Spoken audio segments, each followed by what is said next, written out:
ఆశీర్వాద పెద్దలందరికీ, ముఖ్యంగా మా బాబురాజు గారికి, ఉన్నవారిలో పెద్ద ఆయన తర్వాత మన స్పీకర్ గారికి, మినిస్టర్ గారికి, రాంబాబు గారికి, అందరూ నాకన్నా చిన్నవాళ్ళే కాబట్టి ఆశీర్వాదంతో ప్రారంభిస్తున్నాం.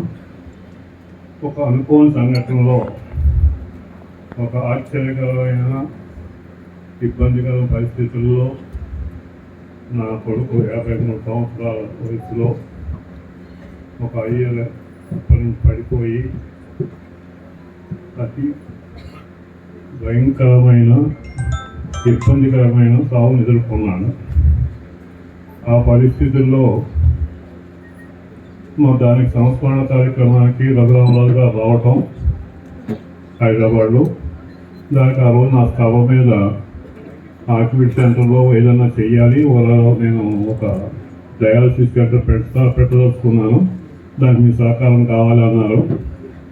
సరే కదా ఊరుకుని తర్వాత మా పరిస్థితులు చక్కబడ్డాక కొందరు చదువుకుని నా కంపెనీ నుంచి నా పర్సనల్ అకౌంట్స్ నుంచి నా బడ్జెట్ ఎంతని నేను వెళ్ళి అడగటం జరిగింది.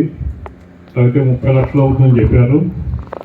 అంత తక్కువ కాదు, చూసా చెప్పండి అంటే సరే ఎంతైతే మీరు ఎన్ని పెడతారన్నారు, మీరు ఎన్ని కావుతారని పెడతా అన్నా. ఇక్కడ ప్లేస్ చూసుకొచ్చి ఇక్కడ 3 పెట్టడానికి అవకాశం ఉంది. భీమవరం 2 శాంక్షన్ అయినాయి, ఇక్కడ 2 శాంక్షన్ అయినాయి అని నేను చెప్పి ముందు నా చేత ప్రారంభించారు. తర్వాత భీమవరం క్యాన్సిల్ అయింది. మినిస్టర్ గారు మీరే వాడుకోండి 2 కూడా అని అనటంలో 2 అయింది. మీరు భరించగలరా అన్నారు. మీరు అడిగితే నేను కాదంటాం జరగదన్నాను. ఆ రకంగా ముందుకెళ్తే ఈ కార్యక్రమాన్ని జయప్రదంగా ఆయన ముగించారు. వాటికి నా కొడుకు, నా కోడలు 2 పేర్లు పెట్టడం నాకు ఆయనకి మరీ థ్యాంక్స్ చెప్తాను. తర్వాత ముఖ్యంగా పెట్టడం ఒక ఎత్తు, దాన్ని వాడుకోవడం ఒక ఎత్తు. ఈ should not be an ornamental work. Minister గారిని మరీ ప్రార్థించి చెప్తాం. మాకు, మా ఎమ్మెల్యే గారికి, మా బాబురాజు గారికి, మాకు అందరికి మంచి పేరు రావాలంటే ఆ యూనిట్ సక్సెస్ అవ్వాలి. అది సక్సెస్ అయిన ఈ చుట్టుపక్కల 20 గ్రామాలకి చాలా ముఖ్యం. అది సక్సెస్ అయిన రోజుని ఈ లోకల్ పాలిటీషియన్స్ అందరూ కూడా దాని సక్సెస్ కోసం డాక్టర్ సహకరించి అది ఎరకెళ్తే ఇంకా ముందు ఏదైనా ప్రపోజల్ పెడితే నేను దాన్ని తప్పనిసరిగా సహకారం అందిస్తానని ఈ సభాముఖంగా నేను హామీ ఇస్తున్నాను.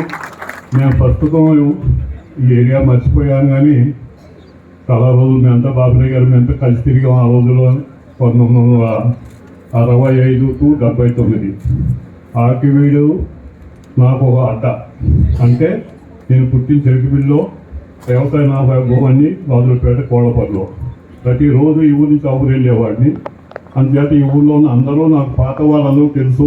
ఈ కొత్త ముఖాలు ఎవరు నాకు పరిచయాలు లేవు. అటువంటి బతుకున్న వాళ్ళు అబ్బాయిరాజు గారు, బాబురాజు గారు, వీళ్ళే కనిపిస్తున్నారు. ఇంకా చాలా పెద్ద ఆయన ఒక ఆయన ఉన్నారు, ఒక్కూరు నరసింహరాజు గారు, 96 ఏళ్ళతోటి. ఆయన ఈ సభలోకి రాలేదు. మేమంతా ఆ రోజుల్లో వాళ్ళం. ఇక్కడ ఉన్నవారు ఎవరన్నా పరిచయం లేదు. మేము ఏమన్నా అన్నా కానీ ఇక్కడ నుంచి వాళ్ళం. ఇంత మీకు నా సహకారం కావాలంటే సక్సెస్ అవ్వాలి. అది మంత్రి గారి చేతుల్లో ఉంది, మన త్రిపుల చేతుల్లో ఉంది. Okay, thank you for this occasion. I will be coming regularly for this to inspect this thing in future.